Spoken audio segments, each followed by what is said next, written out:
Bueno, esta semana me tomé varios días para terminar de redondear algo que fue bastante complejo de armarlo por lo que representaba en sí.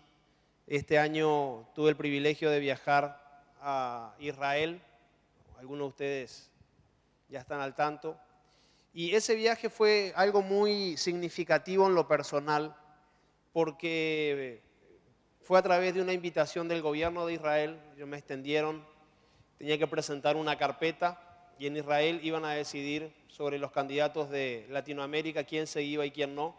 Y tuve el privilegio de representar a nuestro país. Si bien yo nací en Montevideo, en esta ocasión me fui como representante de Paraguay. Tuve el privilegio también de dar un discurso de despedida frente a las autoridades y al cuerpo diplomático de varios países. Y gracias a un gran esfuerzo y a algunos profesores pude hacer un pequeño discurso en guaraní al final, algo muy notorio. Y conste que cuando yo llegué al colegio aquí en Paraguay, el guaraní no se estudiaba primero, segundo y tercero y después ya se estudiaba en otros idiomas. A mí me costó mucho aprenderlo. Y entonces ese viaje para mí significó muchas cosas. Quisiera comenzar mostrándoles un video, un resumen más que nada de lo que fue el viaje y después van a entender por qué. Y más que nada pensando en que capaz que alguno de ustedes pensó alguna vez en viajar a esa tierra y tal vez esto le termine de inspirar y que ustedes lo puedan hacer porque ese es un lugar tremendo. O sea, pisar esa tierra, pisar las calles donde caminó Jesús. Y no estoy hablando de ese misticismo que uno tiene de repente la facilidad de sentir. Estoy hablando de otro nivel de percepción. Esa tierra no es una tierra cualquiera, ese país no es un país cualquiera. De hecho, que Dios dijo que aquellos que bendigan esa tierra serán bendecidos. Yo estuve 21 días estudiando, estuvimos con diferentes personas, diplomáticos, políticos judíos, políticos árabes, políticos religiosos. Van a ver unas fotos que tengo ahí con una serie de personas. Estuvimos en una ciudad netamente árabe, estuvimos en una ciudad netamente religiosa donde se cumplen las 613 leyes de la Torá. Una compañera que era de Ecuador se metió en la ciudad, tenía calor, se sacó el shal y paró un tipo en el auto, se bajó y le dijo: señorita, usted, en inglés, ¿verdad? Porque la mayoría de la gente, además de hablar hebreo, habla inglés. Usted está ofendiendo a mi Dios porque está desnuda. Imagínense, o sea, que para una periodista que viene de Perú, o sea, ese tipo de cosas son a veces impensables. Y la chica le dice: ¿pero sabe qué? Dice: a mi Dios no le molesta.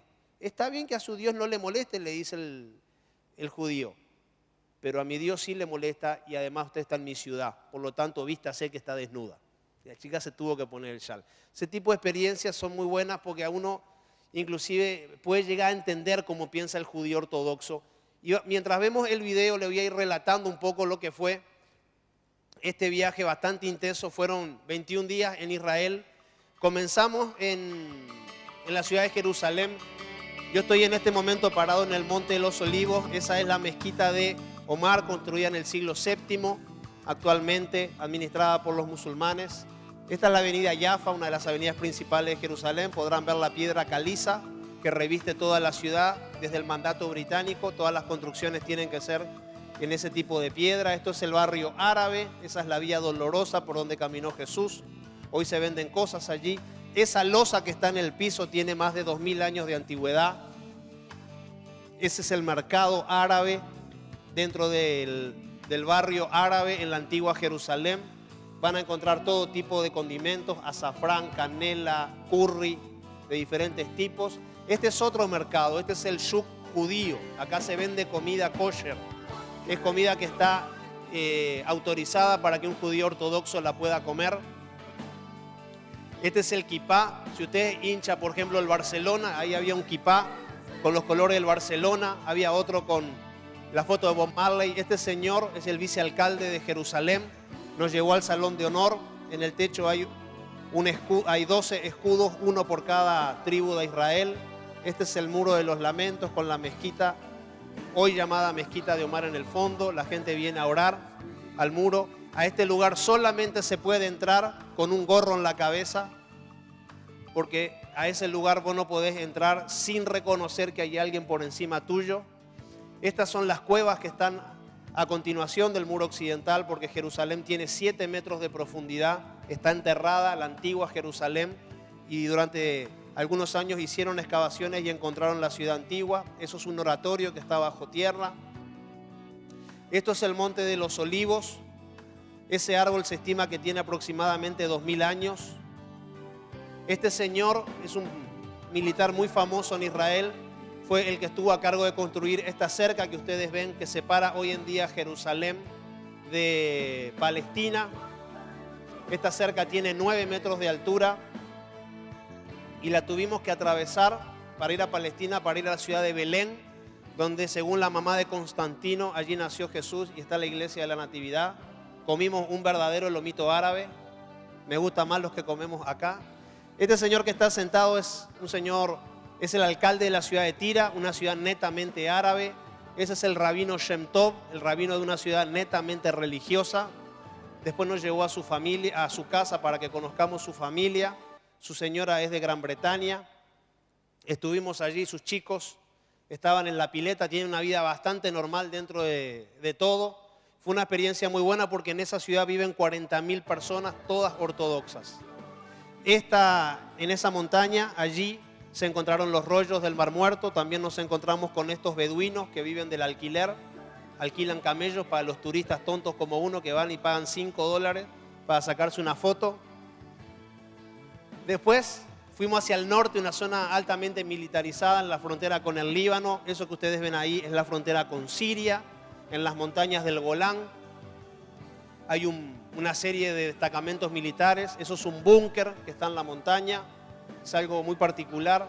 Este capitán fue el que nos dio las coordenadas de toda esa zona y nos pudo explicar cómo funciona. Después bajamos al sur. Este es el jefe de la frontera con la franja de Gaza y con Egipto. Pueden ver ahí la bandera de Egipto. Está altamente custodiada. Israel tiene entre 14 y 16 intentos de atentado por día. La mayoría se desactivan. Esas son las cercas de seguridad. De allí pasamos cerquita a una ciudad que se llama Sderot.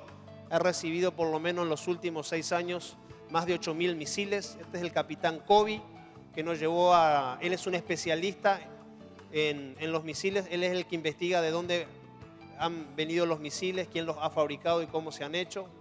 Después viajamos a la ciudad de Haifa, que está en el norte. Esos son los jardines de la fe Bahá'í.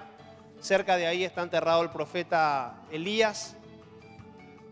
Esto ya es en la parte final del recorrido en el Instituto Yad Vashem. Ese es el embajador de El Salvador. El Instituto Yad Vashem estudia el holocausto realizado por el nazismo sobre el pueblo judío. Tienen documentados 4.500.000 nombres de personas que fueron asesinadas. Ese es un monumento, unas columnas cortadas que significan que las generaciones de Israel fueron cortadas. Ese es el Boulevard de los Justos, donde se plantan árboles en memoria de todos los que hicieron algo por el pueblo judío. Ahí está el árbol de Oskar Schindler, de la famosa película. Allí estoy cerrando tuve el privilegio de hablar en nombre de todos los compañeros que habíamos ido de Latinoamérica. Finalmente la cónsul me entregó un certificado por haber participado. Y fue una experiencia muy bonita, estar en ese lugar. Y les mostré esto. Posiblemente algunos no van a poder viajar tal vez a Israel en su vida, por lo menos para tener, aunque espero que todos lo puedan hacer y se pongan esa meta porque es algo espectacular. Esa tierra tiene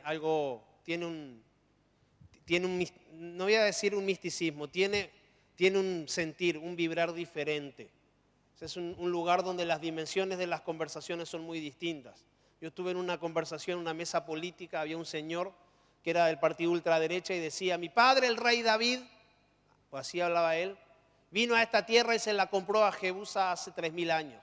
Y estos árabes que están acá son unos invasores. Y sale el político árabe y dice: ese señor es un fascista. Y ese tipo de conversaciones, uno cuando las escucha en esas dimensiones históricas y tiene que levantar la mano y dice: yo vengo en representación de Paraguay, un país que tiene apenas 200 años, que recientemente celebramos el bicentenario. Las dimensiones de la conversación que se tienen son muy particulares. Ahora, yo les mostré esto porque esto viene conectado de la mano con algo que sucedió hace 12 años atrás. Y le pedí al doctor Raúl si es que él no tenía y había sido que tenía. En el año 2000, nosotros con mi esposa llegamos a Vida Nueva, en el año 2000. Y estuvimos de romance con Vida Nueva hasta que creo que fue el pastor Benito que me invitó a ir a una especie de retiro en la ciudad de Tobatí, aquí en el interior, allá en el año 2000. Ahí está el pastor Pecos, allá en la foto de la derecha está Leandro, está también el doctor Raúl, 12 años más joven. Está Gabriel Soler, bastante más flaco, ahora es cocinero y se alimenta bien, eso quiere decir. Nadie dijo que estaba un poco más gordo. Ahí está el pastor Benito, que era el encargado de entregar los certificados. Ese día tuvimos el viernes y sábado una conferencia y donde cada uno tuvo que tomar una decisión. La foto grande es la foto del día final de cierre, donde el pastor Pecos invitaba a cada persona a que si quería comprometer su vida con el Señor, lo pudiera hacer. Y yo encontré, todo este mensaje nace gracias a que nos mudamos hace un tiempo con mi familia y encontré en una sección que decía archivos varios, porque yo suelo guardar, soy bastante ordenado, guardo todas las cosas, una sección que decía archivos varios, encontré un diploma, diplomas varios, y encontré un documento que yo había firmado el 12 de agosto del año 2000. Y les quiero leer lo que firmé en aquel entonces y de ahí que viene un poco el origen de este mensaje. Yo hace 12 años me comprometí con el Señor y hay varias personas que salen en esa foto que también se comprometieron. Y dice, me comprometo a honrar a Jesucristo con adoración, oración y obediencia a la palabra de Dios en el poder del Espíritu Santo. Me comprometo a tener influencia en el mundo que me rodea con el gran mandamiento y la gran comisión. Tercero, me comprometo a dar apoyo a la congregación, honrando a mis pastores, orando por ellos y dando a mi iglesia mi tiempo y mis recursos. Yo era nuevito, estaba firmando esto recién caído del catre. 4, me comprometo a construir mi matrimonio y familia sólida mediante el amor y los valores bíblicos. 5, me comprometo a practicar la pureza espiritual, moral, ética y sexual. Y 6, me comprometo a mantener una relación vital con mis hermanos, entendiendo que los necesito para cumplir mis promesas. Está mi firma, en aquella época el pastor Peco firmaba con C, está Raúl González, que fue mi testigo, y el doctor Antonio Montiel. Y me lo entregó el pastor Benito Infram. Y esto tiene fecha del 12 de agosto del año 2000. ¿Y por qué les cuento una historia, la del viaje, y después me voy a mis inicios como hijo del Señor? Les quiero leer algo porque fue bastante significativo. Esta carta de compromiso, como dije, la firmé un 12 de agosto del año 2000. Este año, oficialmente, yo cumplí 12 años de haberme comprometido con el Señor. ¿Qué fecha? El 12 de agosto del 2012, 12 años después. ¿Dónde estaba yo en ese día? En Israel, la tierra que escogió para que el mundo gire a su alrededor. Ese viaje fue muy significativo en lo personal, porque es como que se cerró una etapa y ha comenzado una etapa nueva. Una de las lecciones que pude sacar fue la importancia que tienen las fechas, los días, los años y los lugares que Dios escoge para hacer las cosas. Una mañana del mes de julio de este año, pasé por una oficina para ofrecerme a hacer algo. Y al salir tenía una invitación oficial para viajar a Israel, siempre y cuando, obviamente, fuera escogido por la organización que otorgaba los cupos para participar. Cuando vi la fecha de que se cerraba el curso, el último día, y el programa que eso tenía, dije, esto es increíble. No dije, no lo puedo creer, trato de no decir más, trato de decir, esto es increíble. Y dije, creo que me voy a la tierra de Dios. Y en ese momento comencé a pensar en la relevancia de las fechas, en la sincronizada manera que Dios hace las cosas. En ese momento cuando yo vi que iba a estar posiblemente en Israel, un 12 del 12 del 2012, 12 años después, dije, mañana juego a la quiniela. Mañana le juego al 12 y le voy a jugar al 12 hasta que salga. La verdad que no jugué a la quiniela y el 12 nunca salió. No era esa la lección que tenía que aprender, iba más allá. Pero cuando vi todo este tema de la fecha, los 12 años, haberme comprometido, encontrar ese documento, el viaje, encima era un viaje que lo único que yo tenía que hacer era pagar el pasaje, porque después el resto era toda una invitación por el gobierno y fue algo espectacular. Más fechas, miren lo que es esto. Salí para Israel el 23 de julio, el último día de los 12 años de casado que tengo con mi esposa, Erika. Obviamente llegué a Israel al día siguiente, el día de nuestro aniversario, el 24 de julio. Y todo esto me hizo pensar en las crónicas de la vida. Y de ahí que quiero compartir con ustedes esto que hace meses vengo estudiando. Crónicas. Hay un libro muy famoso que se llama Crónicas de una muerte anunciada. ¿Alguien leyó ese libro? Un libro muy famoso, García Márquez. Y dije, ¿por qué crónicas de una muerte anunciada? ¿No será que nosotros podríamos escribir las crónicas de una buena vida que nos anunciaron? Porque la palabra anuncio es aquello que Jesús vino a hacer. Nos anunció que posiblemente si hacíamos tales o cuales cosas íbamos a tener una vida y que iba a ser en abundancia. Entonces el Señor, después de todo este resumen, me metió a estudiar crónicas. Y me llevó a estudiar las crónicas de mucha gente a lo largo de la Biblia. Y entendí que las crónicas son algo mucho más significativo de lo que nosotros a veces pensamos. ¿Qué son las crónicas? Empecemos por acá. Una crónica es una obra que narra hechos históricos en orden cronológico. La palabra crónica viene del latín cronica, que a su vez deriva del griego crónica biblios, es decir, libros que siguen el orden del tiempo. En una crónica los hechos se narran según el orden temporal en que ocurrieron, a menudo por testigos presenciales, o sea, usted o yo, o contemporáneos, ya sea en primera o en tercera persona. Se entiende por crónica la historia detallada de un país o región, de una localidad, de una época, de una persona o de un acontecimiento en general, escrita por un testigo ocular o por un contemporáneo que ha registrado sin comentarios, o sea, sin juicios de valor, todos los pormenores que ha visto y aún todos los que le han sido transmitidos.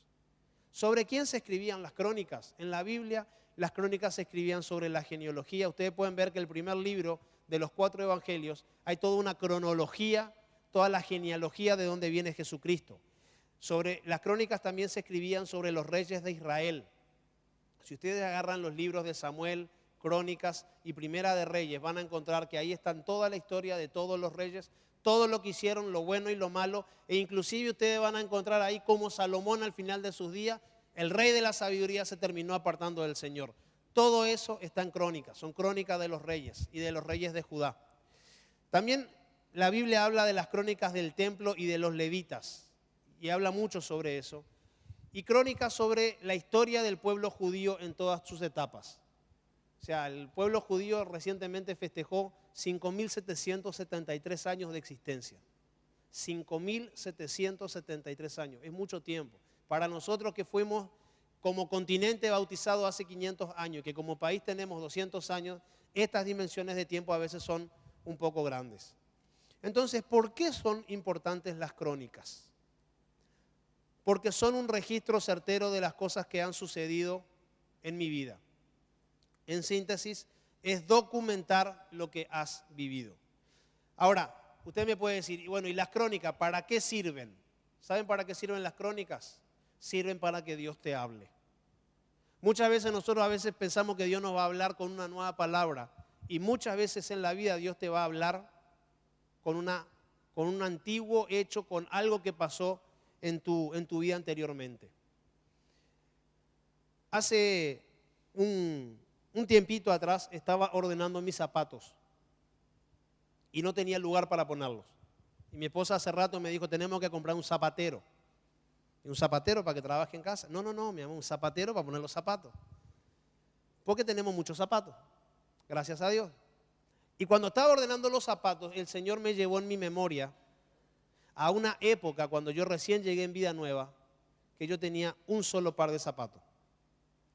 Y hace poco le llamé a un amigo que es empresario y le llamé para darle las gracias, porque en mis crónicas mentales yo me acordaba que en esa época que tenía un solo par de zapatos y que ya estaba roto, este señor, porque alguien me habló mal de él y alguien le habló a él mal de mí, pero no fue motivo por el cual nos distanciamos.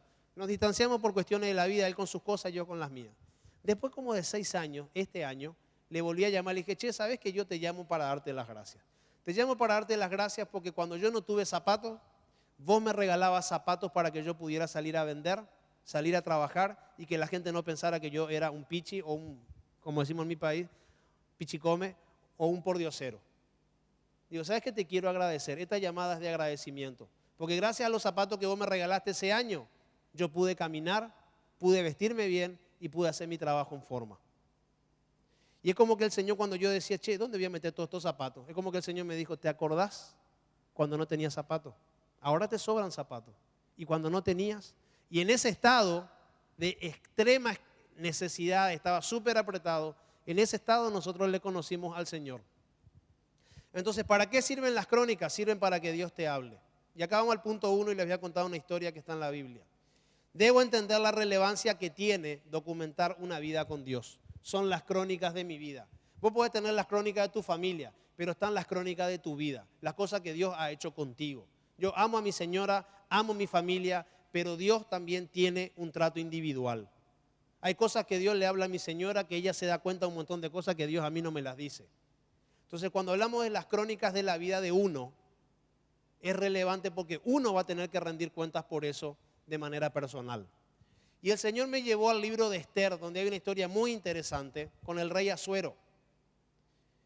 Dice así: aquella misma noche el rey no podía dormir, el rey Asuero, por lo que mandó que le trajeran el libro en que estaban escritos todos los sucesos importantes, las crónicas de la nación, para que se lo leyeran. ¿Ustedes dudan de quién le quitó el sueño al Señor en esa noche? O sea, a Asuero, el Señor. En él encontraron el relato de cómo Mardoqueo había descubierto el complot preparado por Bigtán y Teres, oficiales de la Guardia Real, para asesinar al rey Asuero. Entonces el rey preguntó: ¿qué recompensa y honor ha recibido Mardoqueo por esta acción? Nada, absolutamente, respondieron sus funcionarios. Más adelante, en el verso 8, después de investigar un poco, el rey lo manda a llamar a Amán y le pregunta sobre este caso sin decirle quién era Mardoqueo y sin decirle quién iba a ser la persona a la cual él quería honrar. Entonces el rey le pregunta a Amán y Amán le dice lo siguiente. Recuerden que Amán era enemigo de Mardoqueo, pero Amán contesta la pregunta pensando que los honores eran para él. Para ese hombre deberá traerse la misma túnica que usa su majestad y un caballo de los que su majestad monta, que lleve en su cabeza una corona real. La túnica y el caballo se entregarán a uno de los más grandes personajes del gobierno para que sea él quien vista al hombre a quien su majestad desea honrar y lo conduzca a caballo por la plaza de la ciudad gritando delante de él: así se trata al hombre a quien el rey quiere honrar. Entonces el rey Asuero le dijo a Amán: pues date prisa, toma la túnica y el caballo tal como has dicho y haz eso mismo con el judío Mardoqueo que está sentado a la puerta del palacio. No dejes de cumplir ningún detalle de los que has dicho. O sea, palabras más, palabras menos, a Amán le salió el tiro por la culata. Les recomiendo que lean la historia porque es para hacer una novela. Ahora, lo interesante de la historia es que el Señor le quitó el sueño al rey Asuero y le guió a que leyera las crónicas de su reino. Las crónicas de su reino, las crónicas de su vida. Además de la relevancia que tiene documentar las crónicas, y que yo personalmente creo que Dios te va a hablar a través de las cosas que vos vas registrando en tu vida, lo que creo que Dios quiere es que no te vuelvas olvidadizo, que no te olvides de donde el Señor te sacó, que no te olvides los grandes favores que el Señor te ha dado a través de personas en diferentes momentos de tu vida. Porque uno tiene la tendencia a olvidarse muchas veces de la gente que estuvo en un momento demasiado importante de tu vida, que para vos pasó ya, estuvo luego, sí, pero muchas veces nosotros eso lo menospreciamos que alguien importante estuvo a nuestro lado en su momento, y eso es ese menosprecio que uno hace a veces, inconsciente.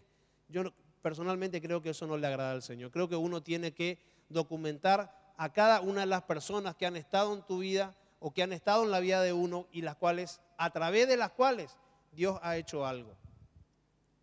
Me acuerdo hoy de personas que estuvieron en algún momento conectadas con el Señor, aquí en este lugar y en otros lugares. Dios hizo algo importante en sus vidas, pero después se abrieron totalmente, se fueron, se perdieron y se dejaron estar. Hace unas semanas iba por Avenida General Santo y le vi a una persona. Uno de los milagros más grandes que yo vi en mi vida lo vi en esa persona. Esa persona no tengo idea qué es de su vida. No sé dónde está, no sé nada. Y dije, ¿qué pasó con ese fulano? Y me acordé de lo que siempre dice el pastor Peco, los milagros no cambian a la gente. Flor de milagro, el tipo se estaba muriendo, Señor lo sanó. Y después desapareció. Y dije, qué espectacular, ¿será que habremos estado para él en su momento y le habremos salvado la vida? El Señor le habrá salvado la vida y nos usó a todos nosotros para eso. Genial. Pero ¿y lo que se perdió después de eso? ¿Qué pasó después de eso? Yo estaba buscando y ahora enseguida voy a compartir con ustedes una serie de fotos. Visto tantas caras que están y algunas pocas caras que no están. Dije, mira un poco fulano. Gente que viajó, gente que... Pero después hay gente que se piró. Es como que se olvidó que Dios hizo algo importante en su vida. Hay algunas personas, hablando un poco de esto de las crónicas, que son fanáticas del testimonio ajeno. Siempre están hablando bien de los demás, o de lo que Dios hizo por fulano, por mengano. Sí, fulanito de tal tiene un testimonio tremendo porque él salió de las drogas, porque él estaba en tal parte y Dios se metió y lo buscó en un prostíbulo y toda la historia. Genial y espectacular porque Dios hace esas cosas. Y la pregunta que Dios me bajó acá y me incomodó a mí, che, ¿y por tu casa cómo andamos? ¿Qué es lo que yo escribí estos 12 años en tu vida?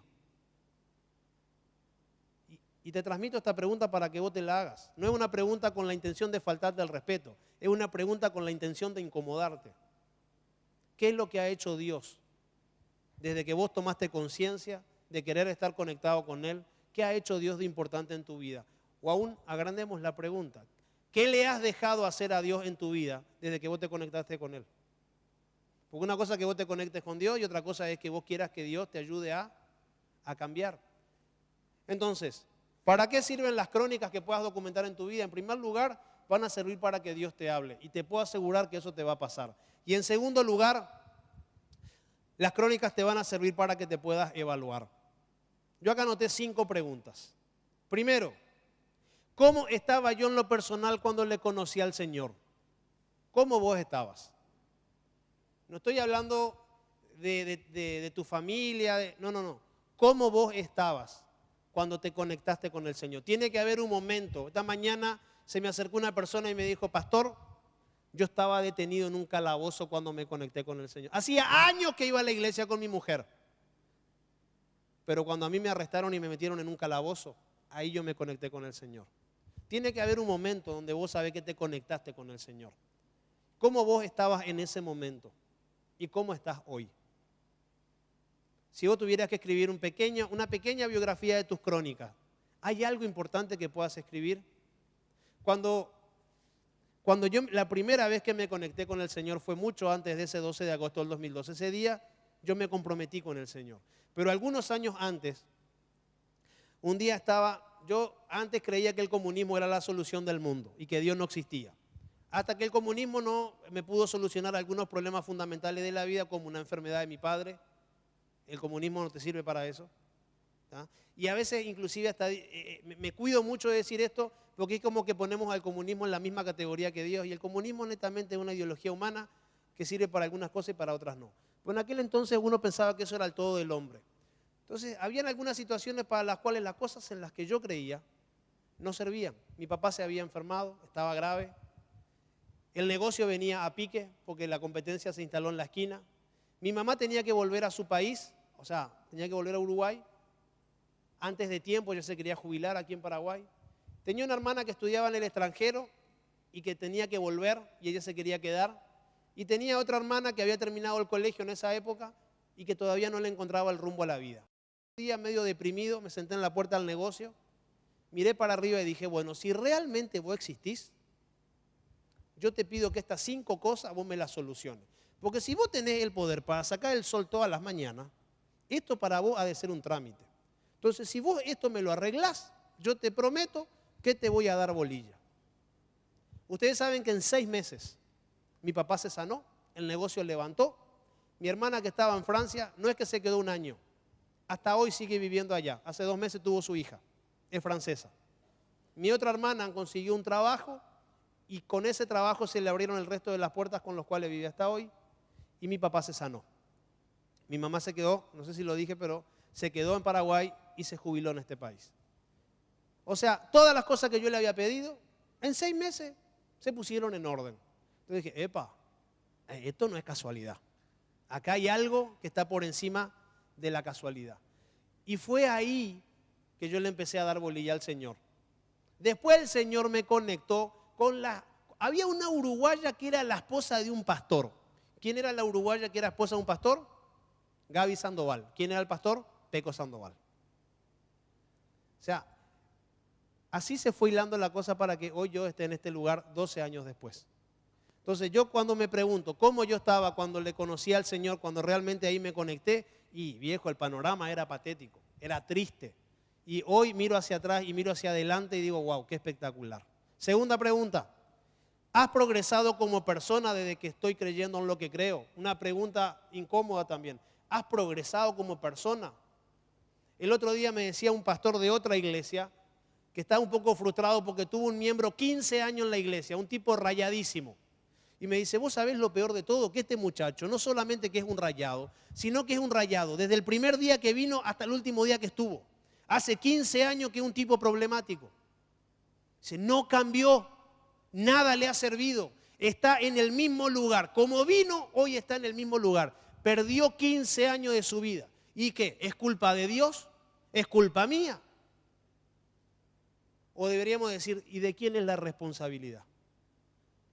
Entonces, ¿has progresado como persona desde que estoy creyendo en lo que creo? Hay gente que está 15, 20 años sentada en acá, vienen como un matrimonio feliz y después te enteras, se separaron, hacía rato que estaba todo podrido. Pero papá, te tiene que funcionar esto. Dios trabaja, Dios va a trabajar preferente. Yo voy a decir algo. Acá nosotros en Villanueva tenemos mucha gente que se ha divorciado. Hay gente que se ha divorciado y un divorciado del mismo matrimonio viene a la mañana y el otro a la noche. Y está todo bien. Este es un lugar donde nosotros tenemos mucha gracia y es un lugar, uno de los pocos lugares donde se pueden hacer esas cosas.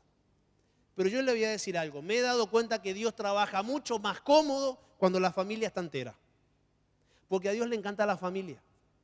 Porque Dios trabaja a través de la familia. Y hasta ahora nadie ha inventado un mejor sistema que la familia. Entonces, si vos te pasás 10, 15, 20 años y después te terminás divorciando, algo en el medio, alguno de los dos no entendió. A veces, ninguno de los dos. Entonces, se supone que esto tiene que funcionar en todos sentidos. Se supone que uno tiene que progresar como persona para buscar el bien ajeno. La mayoría de los divorcios se producen por el alto índice de egoísmo que tiene uno o las dos personas que conforman una pareja. Tremendamente egoísmo. Yo primero y vos cuando tenga tiempo. Y no funciona así. Tercero, se da cuenta, y esta pregunta yo la escribí, después el Señor me la cambió. ¿Se da cuenta la gente que soy una persona parecida a Dios?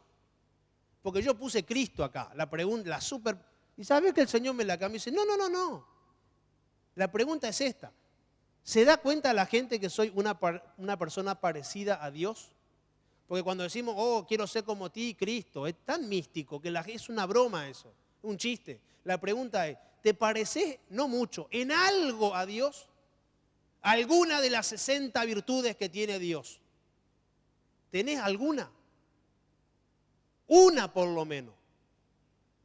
Porque muchas veces con la boca decimos una cosa, pero nuestros hechos son totalmente diferentes. Y Dios quiere que vos te parezcas a Él, que la gente diga, che, ¿en qué es lo que vos crees? ¿En qué es lo que vos andás? ¿Por qué vos sos así? ¿Por qué vos no sos normal? ¿Por qué sos diferente? Esa sería la idea, que te le parezcas a Él. Cuarta pregunta, ¿qué logros he obtenido a nivel profesional? Dice el proverbio, el Señor saca al pobre del basurero y lo sienta a comer con los príncipes de su pueblo. Hay una promesa de que te tiene que ir bien en el trabajo. Te tiene que ir bien. No puede ser que estés 10, 15, 20 años en el mismo lugar. Con el Señor tenés que progresar. Puedes estar en la misma empresa, pero no en el mismo puesto. Puedes estar en la misma ciudad, pero haciendo cosas nuevas. Nuestro Dios es el Dios de la creatividad y yo creo que la creatividad se nos tiene que activar a todos. ¿Para qué? No para trabajar más. Yo creo que con el Señor uno tiene que aprender a trabajar inteligentemente. Esa es mi oración en este tiempo. Señor, yo soy un tipo retrabajador. Y yo no cumplo, o sea, no tengo a quién rendirle horario ni nada por el estilo. A veces inclusive trabajo más de la cuenta. Mis hijas a veces me reclaman tiempo. Papá, hace 3 días que no jugás conmigo. A veces uno se le va la onda porque trabaja demasiado. ¿Y saben cuál es mi oración en este tiempo? Señor, yo no es que quiera trabajar más, quiero trabajar más inteligentemente.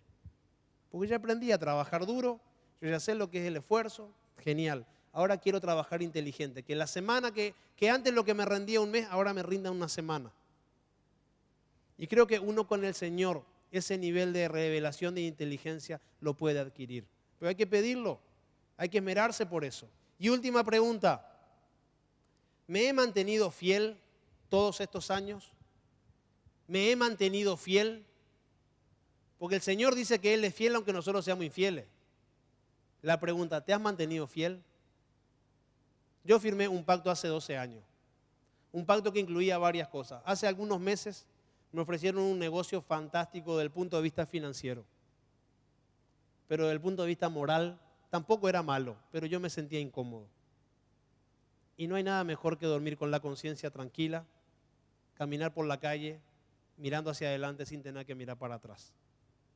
O sea, ser fiel no es fácil y ser fiel en todo sentido es complicado. Yo no digo que siempre lo he sido, porque a veces uno se equivoca, mete la pata, se raya. Cuesta ser fiel. Cuesta ser fiel con todo. Yo creo que tengo contadas las veces que no vine un domingo a Vida Nueva. Y casualmente este año fue las veces que más no pude venir, por diferentes compromisos que tuve fuera. Cuesta ser fiel con la familia, cuesta ser fiel con los recursos. Todo lo que está acá se construyeron con nuestros recursos, no vino a otra parte. Cuesta ser fiel con lo que uno cree. Cuesta ser fiel con decirle a una persona que hizo algo equivocado, che, ¿sabes qué? Contigo está todo bien, pero me parece que esto es inapropiado, me parece que esto que dijiste está mal. ¿Será que nosotros podemos salvar esta diferencia?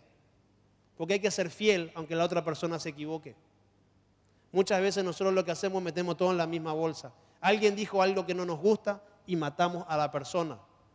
¿Saben cuántas veces mucha gente que está en este lugar dijo cosas que a mí no me gustan? Un montón de veces.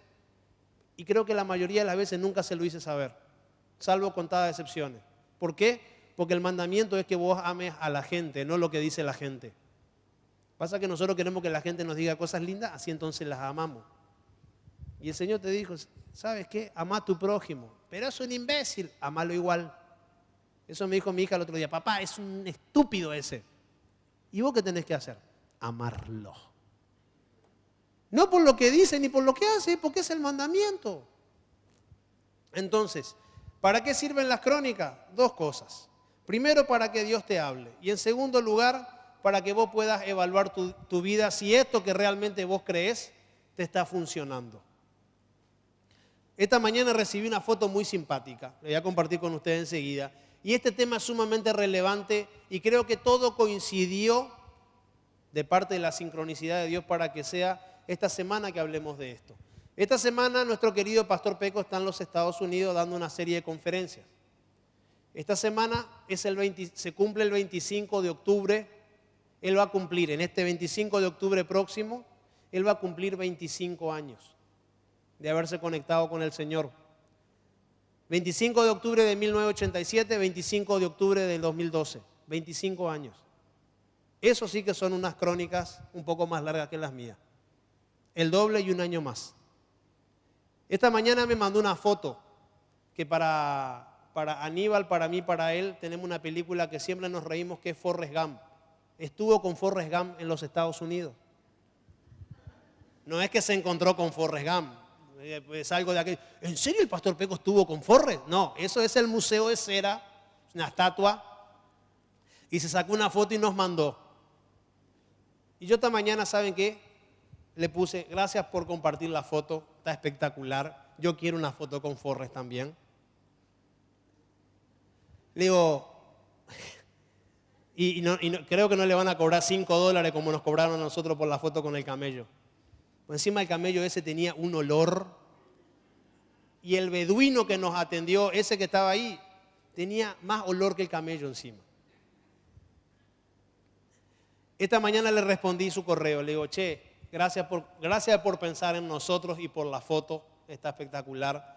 Y ya de antemano, muchas felicitaciones por tus 25 años caminando junto al Señor.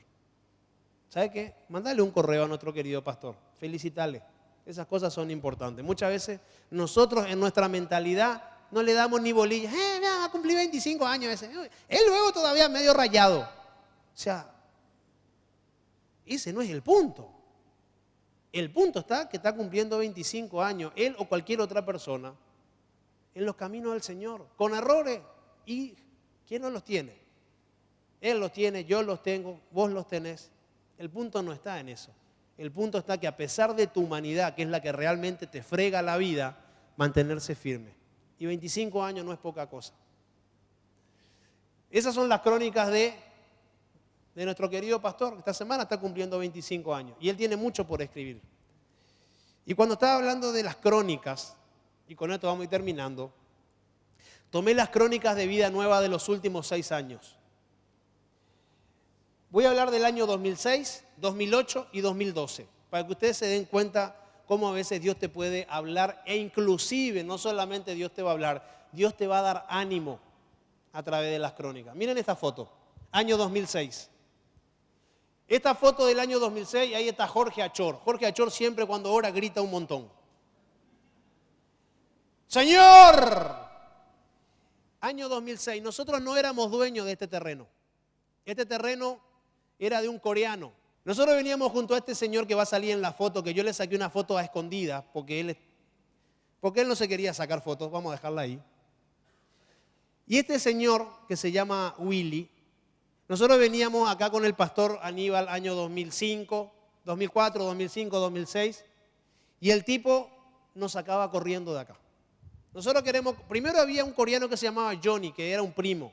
No, acá no vamos a vender, no queremos vender este. Porque la historia comienza que nosotros teníamos poca plata y nosotros queríamos comprar no este terreno, sino un terreno finito que estaba acá al lado, donde está el lavadero. Entonces, cuando estábamos a punto de comprar, el Señor hizo que los hermanos de ese terreno se pelearan. Se pelearon. Entonces fuimos otra vez, no, vamos a hacer oración y vamos a hacer que se vuelvan amigos otra vez los hermanos, para que nos vendan el terreno. Entonces vinimos a orar acá el terreno acá al lado. Estábamos orando y el pastor Peco dice, muchachos, este no es el terreno. Ah, no, ¿y cuál es? Ese de al lado. ¿Estás loco vos? Por este. Imagínense. O sea, un terreno de 22 metros por 220 metros de largo. Nosotros con el pastor Aníbal hasta los planos habíamos diseñado de cómo hacer un salón en 22 metros. Un salón, ¿para cuánto era? 2.000 personas, por ahí. Un alemán, que en paz descansa ahora, hace un tiempo fuimos a su velorio, nos había diseñado el salón de culto en 22 metros. Hasta teníamos túnel y todo, porque había que pasar de un lado para otro. No era ese, era este. Entonces, con el pastor Aníbal empezamos a venir acá. Primero había un coreano llamado Johnny. No, acá no queremos vender, el dueño no está. Bueno, después de un tiempo volvimos a venir y apareció el dueño. Veníamos junto al dueño y empezamos a hablar. Al principio el tipo era muy ácido, pero tantas veces empezamos a venir que después como que nos tomó simpatía. A tal punto que un día el pastor Peco dice, che muchachos, gestionen para ir a orar ahí, al terreno, año 2006. Ese es el día que vinimos a orar acá con permiso de Willy. Ese día hicimos un círculo, ese ya es la oración final, hicimos un círculo un poco más hacia donde está el muro que linda hacia el frente. Y ahí hicimos un círculo ñembo, círculo de oración. Entonces uno, no me acuerdo quién fue, hizo el pozo. ¿Cuál era el objetivo? Venir a orar acá y enterrar una Biblia. Para que nadie compre este terreno, porque en esa época tampoco teníamos un peso para comprar este. Había algo de plata para comprar el otro. Yo no me olvido más que Pastor Aníbal siempre cuenta, ese día me llamó el doctor Raúl González, el que hizo acá nuestro tiempo de ofrenda. Y me preguntó, porque Raúl González es súper ceremonioso. El tipo para enterrar una Biblia en el nombre del Señor se puede gastar el sueldo de un mes. Porque si el Señor se lo dijo, después si come sanguchito todo el mes es otro problema. Entonces le llama y le dice, acá tengo una Biblia tal de estudio de 1500 páginas con ribete dorado y las letras de Cristo en color rojo. Y el administrador, ¿y cuánto cuesta? No sé, costaba como 1,5 millones de guaraníes. Y le dice el pastor, ¿y no tenemos algo más económico? Igual total dice lo mismo la otra y la vamos a enterrar. Entonces creo que encontraron un término medio donde el doctor Raúl cumplió con la comisión de comprar algo decente, que fuera enterrado y que sigue enterrado, y el cheque que había que liberar también, la firma fue firma feliz. ¿Ustedes conocen la firma feliz? Con gusto. Entonces ese día vinimos acá y enterramos la Biblia y oramos. Año 2006. Se oró por este lugar. No era nuestro, se oró, creyendo que iba a ser nuestro para el Señor. Acá habían 2 canchas de tenis en este lugar. El resto de la otra cancha de tenis está acá al lado. Un poco más adelante, año 2008. Fecha, 8 de marzo del 2010. El 2008, perdón. Miren lo que era eso. No teníamos cielo raso, no teníamos piso, no teníamos absolutamente nada. Las canastas de la ofrenda arriba del parlante. Ese fue nuestro primer culto en este lugar. Siguiente foto. Ahí, ese era nuestro escenario. O sea, era esto pero sin nada. Siguiente foto. Multitud. Estaba lleno. Espectacular estaba. Un calor. En esos agujeros que están acá arriba, había palomas que hacían popó. Había gente que oraba, Señor, que ninguna paloma sobrevuele. Imagínate vos ahí adorando y... Había palomas acá, ahí, en esos agujeros ahí arriba. Siguiente foto. Miren lo que era clase cuna. Y si ustedes no conocen clase cuna, a la salida sigan hasta el fondo, en la última puerta. El fondo directo. Es un hermoso lugar. Siguiente foto. Miren lo que era que hasta hace poco esto estaba así, Esta es la calle principal. Y ahora nosotros tenemos una hermosa calle empedrada que en un tiempo la vamos a asfaltar. Siguiente. Miren lo que era lo que hoy es la oficina ahí al lado del Pastor Benito y la sala de reuniones. Siguiente foto. Rolando y familia. Falta la princesa nomás. Qué espectacular. Siguiente foto. Gio Álvarez y Héctor Ayala. Héctor Ayala era soltero en esa época. ¿Notan la diferencia, la cara de felicidad que tiene hoy acá y la cara de compungido que tiene ahí? Tito Acevedo, estaba flaco en esa época. Ese fue nuestro primer culto. Pecos y Gabe dando las palabras de agradecimiento y de bienvenida. Esto fue hace poco, Esto fue hace muy poco. Y miren hoy. Entonces, uno tiene que tener el hábito de documentar su vida con el Señor. Por una cuestión de tiempo no podemos avanzar más. Pero tengo 3 puntos más sobre el tema de las crónicas que quiero compartir con ustedes el próximo domingo, que son demasiado importantes. Pero lo primero es que vos tengas conciencia de lo significativo que es documentar una vida con el Señor. Toma nota. Mira que nosotros los seres humanos somos olvidadizos. ¿Para qué es lo que vas a anotar? Anotá, guardá, sacá fotos. ¿Sabes por qué? Porque algún día vas a tener... Le hablo a los que tienen menos de 30. Algún día vas a tener el doble de tu edad, 60. Algún día posiblemente vos no vas a estar más aquí. Y capaz que uno de esos libros que vos escribiste con tu historia con el Señor, lo agarra uno de tus hijos que está pasando un mal momento. Y vaya a saber si eso que vos escribiste no le termina salvando el futuro, no solo a tus hijos, sino también a tus nietos. Así como el Señor le quitó el sueño al rey Asuero en una madrugada y le indujo a que leyera las crónicas de su reino para que se diera cuenta quién era Mardoqueo y para que después de eso todo el pueblo de Israel fuera salvo, yo te puedo asegurar que si vos te tomás el tiempo de documentar tu romance, tu vida con el Señor, no solamente te va a servir a vos, sino que le puede servir a las futuras generaciones. Amén.